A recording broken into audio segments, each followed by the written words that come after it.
చేసి పేపర్లో పబ్లిష్ అయిపోతుంది, ప్రపంచవ్యాప్తంగా నెట్ మీద పెరిగిపోతుంది. కానీ ఒక బ్రెజిల్ దేశంలో 700 మిలియన్ అమ్ముడుపోయింది. ఒక గ్రామ్ సీడ్ ఎంత హెక్టార్కి పనికొస్తుంది, దాన్ని బేస్ చేసుకుంటేనే తప్ప మనకి అంతర్జాతీయ వర్తకులకు కూడా మనం ఎక్స్ప్లెయిన్ చేస్తున్నాము. వివిధ ప్లాట్ఫామ్ ఈవెన్ జర్మనీలో మనం వెళ్తాము, దుబాయ్లో మనం పార్టిసిపేట్ చేయించి చాలా జాగ్రత్త తీసుకోవడానికి ఉన్నాము. నెక్స్ట్ మా ఈడీ గారు ఫిగర్స్ ఇస్తాం. ఇండియన్ టొబాకో ఫార్మర్స్ మనం ఎలాగో 60 మిలియన్ 80 మిలియన్ పండించాం. 167 చెప్తే 240 ఆన్సర్స్ వస్తే మేము సో అయితే ఇప్పుడు మార్కెట్ సిచ్యువేషన్ ఇంత పెద్ద మార్కెట్, ఇప్పుడు మనకున్న టొబాకో కూడా market central government organisation we have to take care of all states.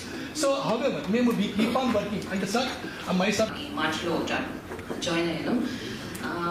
ఇప్పుడు మనకి ఇందాక చైర్మన్ గారు చెప్పినట్టు అంటే మనము 5 ఎకరాలు చెప్తాం సార్, కానీ ఫార్మర్ కి క్రాప్ చేసినట్టు జాగ్రత్త పడండి అనేది మేము నోటి మాటగా చెప్పడం లేదు. చాలా కష్టపడిన యాక్చువల్ డిమాండ్ 3,700 సార్. అంటే మనము 5 ఎకరాలు చెప్తాం సార్, కానీ ఫార్మర్ కి క్రాప్ చేసి 240 రూపాయలు వాటికి ఇచ్చారు.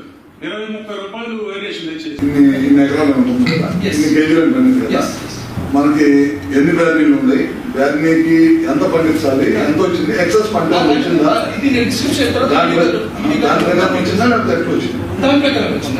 దీనికి మనం అంటుంది ఏంటంటే అప్పుడప్పుడు అన్ని దాంట్లో పంట బాగా దిగుబడి వచ్చినప్పుడు ఈ సమస్య వచ్చింది. దీనికి నేను అంటుంది రాలేదని కాదు, ఒకసారి క్రైసిస్ ఉంటుంది, ఒకసారి పంట తక్కువ ఉన్నప్పుడు రేట్లు ఉంటుంది, ఇవన్నీ జరుగుతుంది. దీనికి మనం ఏ విధంగా రైతులకు ఇబ్బంది లేకుండా వేఅవుట్ ఎలా అనే దాని మీద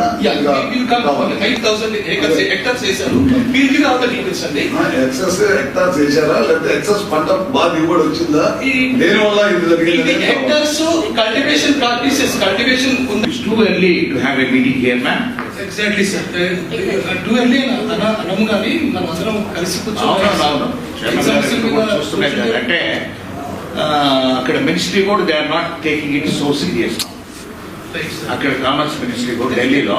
thank you sir, thanks for understanding. అదే మధ్య ఆప్షన్స్ కూడా ఈక్వల్ గా ఉంది, కానీ రైతుల ఎందుకు ఆందోళన ఉంది? నోబిట్స్ వస్తలేదు. రైతుల్లో ఒక ఆందోళన మొదలైంది. ఆందోళన మొదలైంది కదా ఈరోజు మనం కూర్చున్నాం. ఈ రోజు ఉద్దేశం కూడా ట్రేడర్స్ పెంచే ఉద్దేశం ఏంటి? మీరు నోబిట్ తగ్గించండి, అదే విధంగా లో గ్రేడ్ కూడా మీరు పర్చేజ్ చేయండి.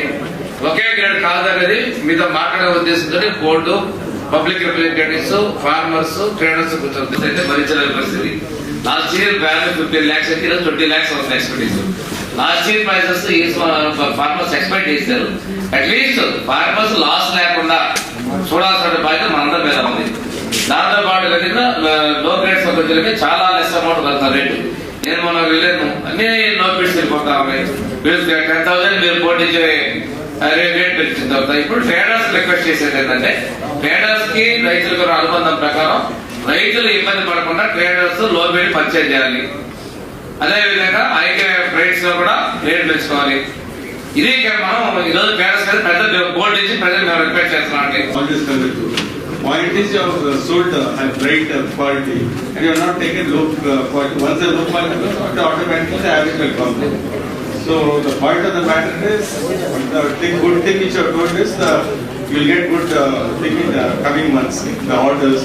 So I expect that farmers are really disturbed because meeraithe edo some 15-20% no bid ani cheptunnaru gaani I have listed 3-4 times I have checked with the minister, but I saw lot of no's.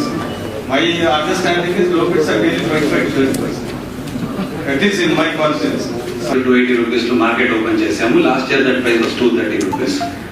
Open చేసి మనం market నడిపించడం మొదలు పెట్టాము. And also a substantial quantity has been marketed now. Almost 25-26 million kg అమ్ముడుపోయింది. 258 rupees average లో అమ్ముడుపోయింది. ఇప్పుడు customers వస్తున్నారు sir, because May and June is very critical time for all the companies all of this year. So customers are coming because global already significant surplus వచ్చింది కాబట్టి they are expecting a moderation in the prices to an extent of 10-15% expect చేస్తున్నారు.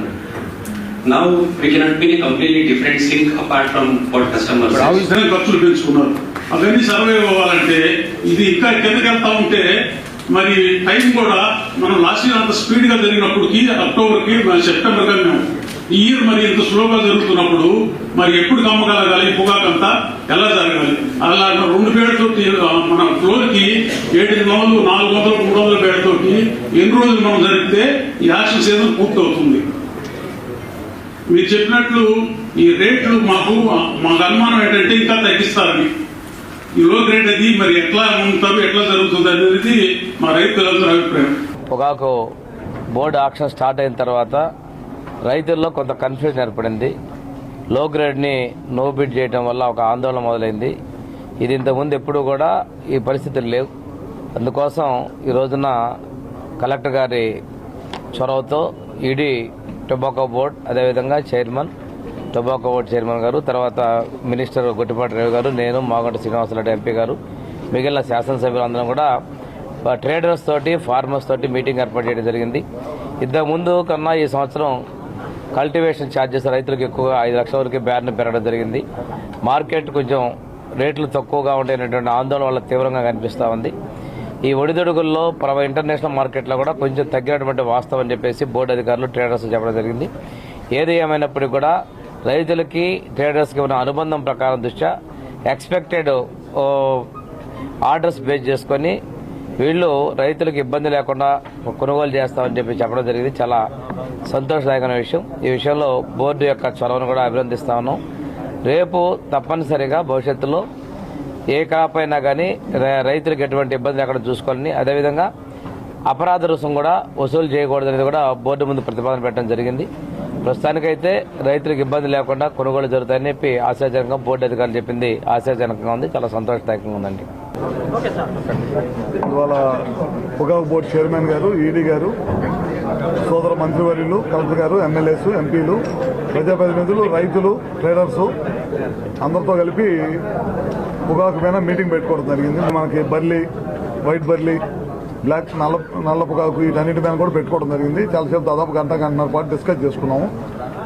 ఏ విధంగా కొనుగోలు చేయాలని, బయర్లు కూడా ఎప్పుడైనా ఇట్లాంటి కష్టకాలం వచ్చినప్పుడు బయర్లు కూడా కొద్దిగా ముందుకు రావాలని చెప్పి చెప్పడం జరిగింది అన్నమాట. తప్పకుండా వాళ్ళు కూడా వస్తామని చెప్పి అన్నారు. గత 2-3 సంవత్సరాల నుంచి మంచి ప్రాఫిట్స్ రావడం వల్ల కొనుగోలు ఎవరైతే బయర్లు ఉన్నారో వాళ్ళకి లాభంగా ఉంది, రైతులకు కూడా లాభం ఉంది. ఈ సంవత్సరం వచ్చేసరికి పంట దిగుబడి పెరగటం కానీ, ఖర్చు పెరగటం, పంట దిగుబడి పెరగటం, అదేవిధంగా ఎక్సెస్ పొగాకు ఉండటం వల్ల 160-170 మిలియన్ పొగాకు రావాల్సింది 240 మిలియన్ టన్నుల పొగాకు ఉత్పత్తి అయ్యి రావటం వల్ల కొద్దిగా ఇబ్బందికరమైన పరిస్థితులు ఎదుర్కొన్నాం. అదేవిధంగా మన దేశంలో కాకుండా పక్కనున్న బ్రెజిల్, జింబాబ్వే లాంటి దేశాల్లో కూడా పొగాకు పంట బాగా ఎక్కువగా రావటం వల్ల కొంత మార్కెట్లో కొద్దిగా స్తబ్దత ఉన్న మాట వాస్తవమే. దాన్ని ఏ విధంగా రైతులకు ఇబ్బంది లేకుండా పొగాకు బోర్డు కానీ, అదేవిధంగా ఇక్కడున్న బయర్లు కానీ ఏ విధంగా కొనుగోలు చేయాలి అనే దాని మీద ఇక్కడ కూర్చోవడం జరిగింది. ఖచ్చితంగా ఈ 15 రోజులు పట్టిద్ది పొగాకు ఆర్డర్లు రావడానికి అని చెప్పి రైతులు బయర్లు చెప్పారు. పొగాకు ఐటీసీ కానీ, గోల్డెన్ జీటీసీ కానీ వీళ్ళందరూ కూడా చెప్పడం జరిగింది. వాళ్ళు కూడా ఈ 15-20 రోజులు మార్కెట్తో సంబంధం లేకుండా రైతులకు నష్టపోకుండా హై గ్రేడ్ పొగాకుతో పాటు 2 మీడియం గ్రేడు, లో గ్రేడ్ పొగాకు కూడా అసలు వదిలిపెట్టకుండా వాటిని కూడా ఎంతకంత కొనుగోలు చేయాలి. అదేవిధంగా రేటు కూడా పడిపోకుండా, ఎందుకంటే ఖర్చు ఎక్కువైపోయింది ఈ సంవత్సరం. కౌలు ఖర్చులు కానీ, పొగాకు వ్యవసాయ ఖర్చులు కానీ అన్ని బాగా భారీగా పెరిగిపోయింది. కాబట్టి వాటికి కూడా రైతులకు ఏమాత్రం కూడా నష్టం రాకుండా చేయాలనేదే మీ మీటింగ్ ముఖ్య ఉద్దేశం. సానుకూలంగా బయర్లందరూ కూడా చెప్పడం జరిగింది. రేపటి నుంచి ప్లాట్ఫామ్స్ పైన ఏ విధంగా కొనుగోలు చేస్తారో అవన్నిటి కూడా మేము, మాతో పాటు ఈడీ గారు, చైర్మన్ గారు వీళ్ళు కూడా పరిశీలించి ఎక్కడైనా రైతులకు ఇబ్బంది జరుగుతుంటే డిపార్ట్మెంట్ వాళ్ళు, మన ముఖ్యంగా పొగాకు బోర్డు చైర్మన్ గారు కానీ, ఈడీ గారిని ఇంటర్ఫియర్ అయ్యి ఎక్కడ కూడా రైతులకు నష్టం లేకుండా చేయమని చెప్పడం జరిగింది. పొగాకు బోర్డు ఎప్పుడు కూడా గత 40 సంవత్సరాల నుంచి తీసుకుంటే ఒక్క కేజీ కూడా అమ్ముడుపోని పరిస్థితి లేదు. We definitely take care this. మొత్తం కూడా ప్రతి ఆకు ఈ సంవత్సరం గత సంవత్సరంతో పోల్చుకుంటే దాదాపు 80 మిలియన్ల పొగాకు అదనంగా పండింది. ఆంధ్రప్రదేశ్లో 167 మిలియన్లు ఇవ్వాల్సి ఉండగా 240 మిలియన్లు పండింది. దీన్ని మేము విజయవంతంగా ప్రతి చివరి ఆకు వరకు కూడా మేము కొనుగోలు చేయడానికి ప్రయత్నం చేస్తాము. రైతుల పట్ల నిజమైన ప్రేమతో, శ్రద్ధతో పొగాకు బోర్డు పనిచేస్తుంది. ఓవరాల్గా ఈ సంవత్సరం మొత్తంగా చూసుకుంటే వివిధ దేశాలు, మనతో పోటీ వచ్చే దేశాలతో చూసుకుంటే ప్రపంచవ్యాప్తంగా 400 మిలియన్ల కేజీల పొగాకు అదనంగా పండింది. మన దేశంలో దాదాపు 80 మిలియన్ల కేజీలు అదనంగా పండింది. ఓవరాల్గా కొంత లో గ్రేడ్స్కి, గ్రీన్స్కి కొంత మార్కెట్ లేదు. రాబోయే రోజుల్లో అంటే మే నెలాఖరులోను అలాగే జూన్ ఫస్ట్ వీక్లో ఇంటర్నేషనల్గా కస్టమర్స్ బ్లూ చిప్ కంపెనీస్ రాబోతున్నాయి. వాటితో కలిసి మేము కూడా పనిచేయబోతున్నాము. భారతదేశం యొక్క పొగాకు యొక్క విశిష్టతను, అలాగే మనం ఇతర దేశాలతో కూడిన పొగాకుని మనం ఆ గ్రేడ్స్ని ఎలా అలైన్ చేస్తున్నాము, గుడ్ అగ్రికల్చర్ ప్రాక్టీసెస్ మన రైతులు ఎలా పాటిస్తున్నారు, అలాగే నాన్ టొబాకో రిలేటెడ్ మెటీరియల్ లేకుండా ఎంత మంచి పొగాకు మనం పండిస్తున్నాం అనే ఒక మంచి ఉద్దేశాన్ని మేము ఇంటర్నేషనల్గా కస్టమర్స్కి అందించబోతున్నాము. తప్పనిసరిగా రాబోయే రోజుల్లో రైతులు ఎవ్వరు కూడా ఆందోళన చెందాల్సిన అవసరం లేదు. చివరి ఆకు వరకు కూడా పొగాకు బోర్డు కొనుగోలు చేయడంలో ప్రధాన పాత్ర పోషిస్తుంది. పొగాకు బోర్డు గత 40 సంవత్సరాల నుంచి 84లో నుంచి ఆక్షన్ వ్యవస్థ స్టార్ట్ అయింది. ఆ రోజు నుంచి ఈ రోజు వరకు కూడా ఒక్క కేజీ ఆకు కూడా మిగలలేదు. ఈ సంవత్సరం కూడా ఎట్టి పరిస్థితుల్లో పొగాకు బోర్డు నిజంగామైన ప్రేమతో, శ్రద్ధతో రైతుల పట్ల నిజమైన శ్రద్ధ చూపించి తప్పనిసరిగా చివరి ఆకు వరకు కూడా అమ్మడానికి ప్రయత్నిస్తుంది. ధన్యవాదాలు.